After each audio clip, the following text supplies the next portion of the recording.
جو اہم رکن ہے وہ حلال رزق کمانا ہے۔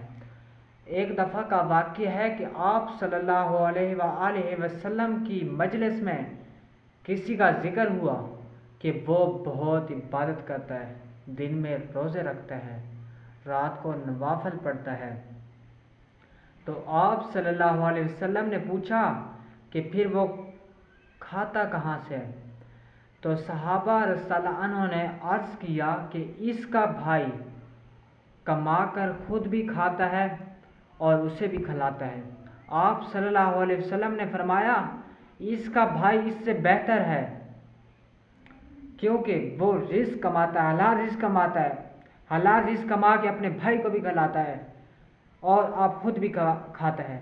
حلال رزق ایک ایسی عبادت ہے جس سے ہمارا جسم پاک ہوتا ہے۔ اگر ہم اپنی، جیسا کہ آپ صلی اللہ علیہ وسلم نے فرمایا کہ حرام رزق سے جو گوشت کا ٹکڑا ہوگا وہ جنت میں داخل نہیں ہوگا، اسی طرح وہ ہمارے جسم کا ٹکڑا جنت میں نہیں جائے گا۔ ہم لوگ کیا کرتے ہیں؟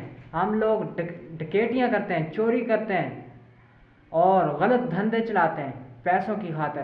آج پیسے ہیں، میں آپ کو بتا رہا ہوں، آج یہ دنیا کے ہاتھوں کی میل ہے، پیسہ ہاتھوں کی میل سمجھیں۔ جیسے ہاتھوں سے میل اتر جاتی ہے اسی طرح ایک دن پیسہ بھی ختم ہو جانا ہے، اور روز قیامت کے دن جب آپ سے سوال ہوں گے تو پھر آپ کو یہ پیسہ کام نہیں آئے گا، پھر آپ کو وہی اعمال، وہی کارنامے جو آپ نے کیے ہوں گے، پھر آپ کے ہاتھ پیر آنکھیں سب کچھ آپ کے خلاف گواہی دیں گے۔ جب آپ غلط دھندے سے پیسہ کمائیں گے تو پھر ایسے ہی ہوگا، آپ کو وہاں جواب دینے پڑیں گے۔ جب آپ سے سوال ہوں گے تو آپ کو جواب دینے ہوں گے۔ جب آپ دنیا میں حلال رزق کمائیں گے، حلال رزق ایک عبادت ہے، ایک اہم جز ہے اسلام کا۔ حلال رزق کمانے سے ہمارا رزق پاک ہوتا ہے، اور ہمیں چاہیے کہ ہم حلال رزق کمائیں، نہ کہ ہم حرام رزق کما کے اپنے بچوں کو، اپنی نسل کو کھلائیں، اور وہ جب وہ کھاتے ہیں تو ایسی ان کی پرورش ہوتی ہے، کل کو وہی آپ سے لڑ رہے ہوتے ہیں کیونکہ وہ حرام رزق کی ہوتی ہے۔ ہمیں کوشش کرنی چاہیے کہ ہم حلال رزق کمائیں، حلال رزق کر کے کمائیں، کیونکہ اللہ تعالیٰ نے ہمیں ہاتھ دیے ہیں۔ حلال رزق کے اندر برکت ہے۔ جیسا کہ آپ 10 روپے حلال طریقے سے کماتے ہیں اور 100 روپے آپ حرام طریقے سے کماتے ہیں، تو وہ آپ کے 10 روپے آپ کے لیے بہت بڑے ہیں، اور جو آپ نے 100 روپیہ کمایا حرام طریقے سے اس کی کوئی ویلیو نہیں ہے، کیونکہ اللہ رب العزت کہتا ہے کہ محنت آپ کرو، رحمت میری ہے۔ اللہ تعالیٰ نے خود وعدہ کیا ہے کہ میں آپ کو روزی روٹی دوں گا، پھر آپ لوگوں کو کیا ہے کہ آپ لوگ حرام کماتے ہیں، حلال رزق کھاتے ہیں اور اپنی نسلوں کو بھی تباہ کرتے ہیں۔ جیسا کہ معاشرے میں غلط جرائم پیش ناظر ہوتے ہیں، اسی وجہ سے ہوتے ہیں، حرام رزق کھانے کی عادت ہوتی ہے، حلال رزق نہیں کھاتے۔ ڈکیتیاں، چوریاں، زنا اور جو اور دھندے چل رہے ہیں، یہ اسی لیے چل رہے ہیں کہ ہم حرام رزق کماتے ہیں۔ حلال رزق کی طرف آئے نا، حلال رزق کی برکت بھی ہے۔ حلال رزق کما کے دیکھیں یار، 10 روپے کمائیں اور 100 روپے سے 10 روپے بہتر ہیں۔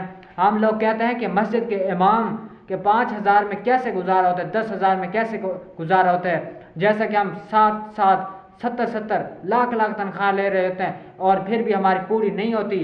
اور حافظ القرآن جو مسجد میں بچوں کو پڑھاتا ہے، نماز پڑھاتا ہے، اس کی 10 سے 12، 5، 7 جو تنخواہ مقرر ہوتی ہے وہ اس کو گزارا ہوتا ہے۔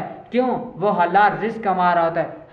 حلال رزق کے اندر برکت ہے۔ ہمیں چاہیے کہ ہم حلال رزق کمائیں اور اپنی نسلوں کو بھی حلال رزق کھلائیں، تاکہ روز قیامت کے دن جب حلال رزق کے بارے میں سوال کیا جائے تو ہم صحیح طرح سے جواب دے سکیں کہ ہم نے حلال رزق کمایا تھا۔ آج ہم مزدوری نہیں کرتے، ہم چوری کرتے ہیں، کیونکہ ہم مزدوری کریں گے تو کہتے ہیں لوگ کیا کہیں گے، فلاں کا بیٹا مزدوری کر رہا ہے، تو آپ مزدوری کر کے نہیں کھا سکتے؟ ہم لوگ بھی مزدوری کرتے ہیں، کریں، حلال رزق کمائیں، کھائیں۔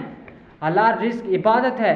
حضرت محمد صلی اللہ علیہ وسلم خود فرماتا ہے کہ ایک شخص دن میں، رات میں، حضرت محمد صلی اللہ علیہ وسلم کی مجلس میں کسی شخص نے ذکر کیا کہ ایک بندہ جو دن کو روزے رکھتا ہے، پورے رات نوافل پڑھتا ہے، وہ حلال رزق نہیں کماتا، اور اس کا بھائی حلال رزق کما کے اس کو کھلاتا ہے۔ تو آپ صلی اللہ علیہ وسلم نے فرمایا اس کا بھائی اس سے بہتر ہے، کیونکہ وہ حلال رزق کما کے آپ بھی کھاتا ہے اور اپنے بھائی کو بھی کھلاتا ہے۔